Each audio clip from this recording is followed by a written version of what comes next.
Hello everyone, देखिए अब unit third के डी पार्ट में कुछ इंपॉर्टेंट टर्म्स हैं हमारे पास, ठीक है, उनको करते हैं। देखो सबसे पहले क्या है हमारे पास, मैग्नेटिक परमिएबिलिटी।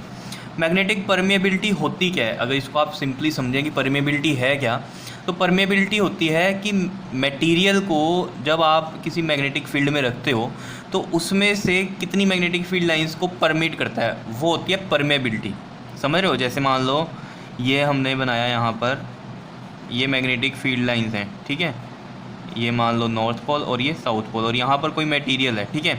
तो यहाँ पर इस मटेरियल में से कितनी मैग्नेटिक फील्ड लाइंस पास हो रही हैं या कितनों को ये परमिट कर रहा है, वो क्या होती है, परमिएबिलिटी होती है, ठीक है। तो इसको हम डिफाइन कैसे करते हैं, लिखा हुआ है, it is defined as the ratio of number of magnetic field lines per unit area in the material वाली, ठीक है, और to the number of magnetic field lines per unit area in vacuum. तो इसको हम डिफाइन कैसे करते हैं, रिलेटिव परमिएबिलिटी हम इसको बोलते हैं, और ये होती है आपके पास magnetic field lines of material, ठीक है, अपॉन में magnetic field lines in vacuum. इस तरीके से हम इसको लिखते हैं। क्लियर है इतनी बात या नहीं है? ठीक है, मैं यहाँ पर लिख भी देता हूँ कि वेयर बी क्या है आपके पास, magnetic field lines in material, ठीक है, इसमें से हो रही है जो पास, और बी नोट क्या है आपके पास, magnetic field lines in vacuum. क्या इतनी बात क्लियर है या नहीं है, बता दो ज़रा। क्लियर है? ठीक है।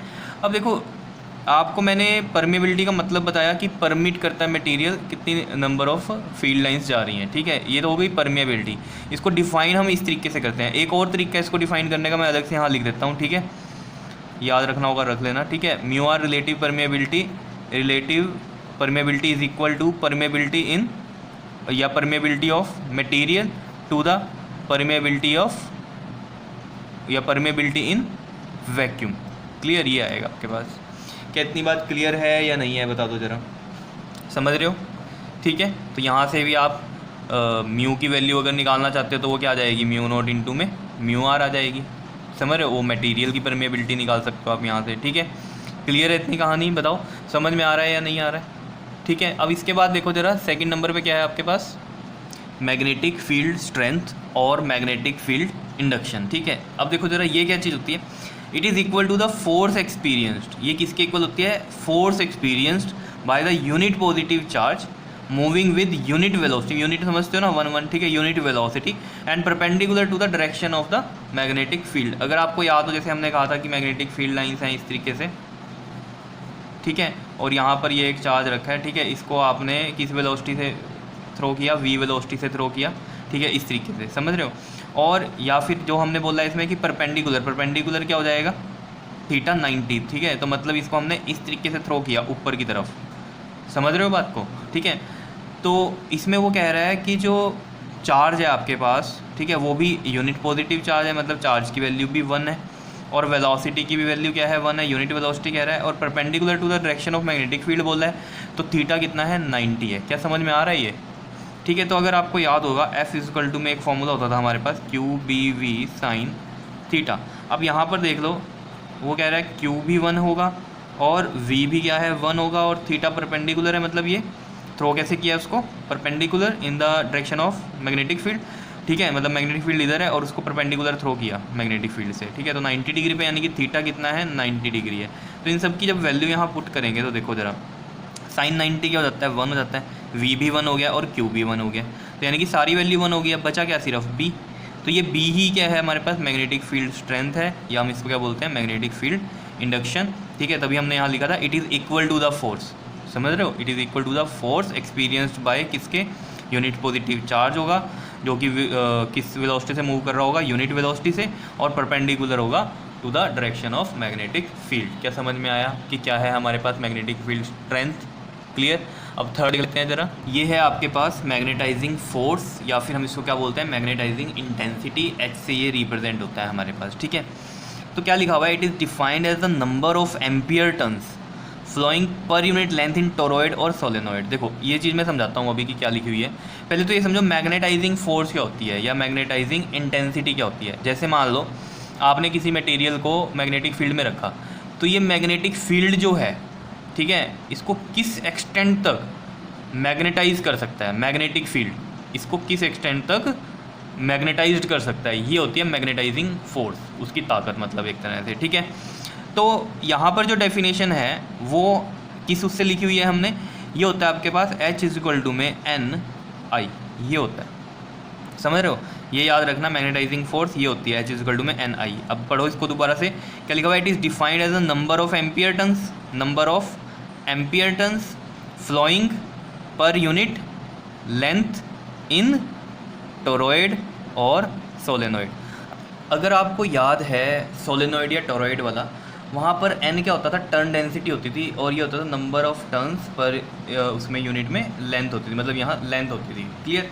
अब देखो यहाँ पर भी यूनिट लेंथ है तो ये 1 हो गया। ठीक है, तो ये वाला हमने किस तरीके से लिखा हुआ है, ये जो टर्न डेंसिटी है इसको कैसे लिखा हुआ है हमने, number of turns per unit length. ठीक है, अब यहाँ पर n के साथ हो गया क्या, I, तो इसको हमने बोल दिया ampere turns flowing per unit length, समझ रहे हो, number of ampere turns, I साथ में लग गया तो नंबर ऑफ एम्पियर, और टर्न्स यहाँ से लगा turns flowing per unit length in toroid और सोलेनॉइड। क्या समझ में आई है कहानी, बताओ, आ रही है समझ में। ठीक है, तो ये तो हो गया आपके पास इसके अकॉर्डिंग, ये डेफिनेशन के अकॉर्डिंग ये आ रहा है आपके पास। ठीक है, अब देखो जरा यहाँ से हम थोड़ा एक और कंक्लूजन निकालते हैं। अगर आपको याद हो, चाहे सोलेनॉइड या टोरॉइड की बात करो, दोनों में ही, ठीक है, लास्ट में जो हमारे पास आंसर आया था वो क्या आया था, B में वहाँ पर था, अगर वैक्यूम की बात करते थे तो म्यू नॉट आता था, मैं अभी नॉर्मल लिख रहा हूँ, म्यू और NI ये आता था। ठीक है, अब देखो अगर हम यहाँ पर NI को क्या लिख दें, H लिख दें, तो ये म्यू H एक नया फॉर्मूला बन जाएगा कि नहीं बन जाएगा, बताओ ज़रा। ये मटेरियल के लिए हो गया। अगर हम किसी वैक्यूम की बात करें तो ये मैग्नेटिक फील्ड लाइंस वैक्यूम की आ जाएंगी, और यहाँ पर क्या आ जाएगा, म्यू नॉट और H आ जाएगा। ठीक है, तो एक नया भी आपको पता चल गया कंक्लूजन यहाँ से कि B नॉट की वैल्यू क्या होती है, म्यू नॉट H भी होती है। क्या इतनी बात क्लियर है। वैसे मैग्नेटाइजिंग फोर्स यही होती है आपके पास, H में NI। क्लियर है इतनी कहानी या नहीं, बताओ। ठीक है, अब इसके बाद चलते हैं फोर्थ पॉइंट पे। देखो ये है आपके पास intensity of magnetisation. Intensity of magnetisation जो है वो कैसे डिफाइन करेंगे हम, it is defined as the magnetic movement per unit volume. ठीक है, तो हम यहाँ लिख देते हैं इसको फॉर्मूले को, ये इंटेंसिटी ऑफ मैग्नेटाइजेशन को I से लिखते हैं हम। ठीक है, मैग्नेटिक मूवमेंट या मैग्नेटिक डाइपोल मूवमेंट, समझ रहे हो, एक ही बात है यहाँ पर, और अपॉन में क्या है, वॉल्यूम आ गया। क्या इतनी बात क्लियर है। अब मैग्नेटिक डाइपोल मूवमेंट का फॉर्मूला बताओ क्या होता था, पोल स्ट्रेंथ इनटू में डाइपोल की लेंथ, वो क्या होती थी, 2L होती थी। क्या इतनी बात क्लियर है। वॉल्यूम को कैसे लिखेंगे हम, देखो लेंथ तो 2L है, दो चीज़ें बची, हाइट होगी और ब्रेथ होगी, उसको हम एरिया से लिख सकते हैं, एरिया लिख देते हैं। समझ रहे हो ना, वॉल्यूम में 3 चीज़ें होती हैं, लेंथ ब्रेथ और हाइट, तो लेंथ अगर यहाँ आ गई तो एरिया में 2 चीज़ें कंक्लूड हो जाएंगी। समझ रहे हो ना इस चीज़ को, ये पहले भी बहुत बार मैंने आपको बताया वॉल्यूम कैसे लिखते हैं।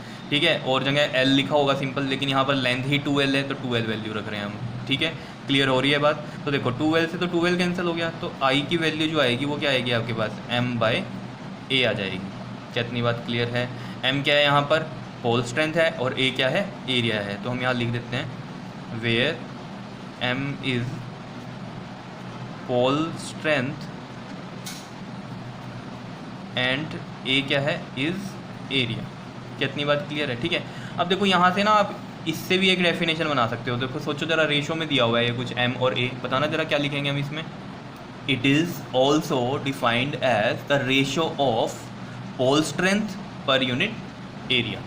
क्या इतनी बात क्लियर है या नहीं है। ठीक है, इस तरीके से हम इसमें डेफिनेशन बना सकते हैं। ठीक है, नेक्स्ट चलते हैं हमारा 5th पॉइंट। ये क्या है हमारे पास, मैग्नेटिक ससेप्टिबिलिटी।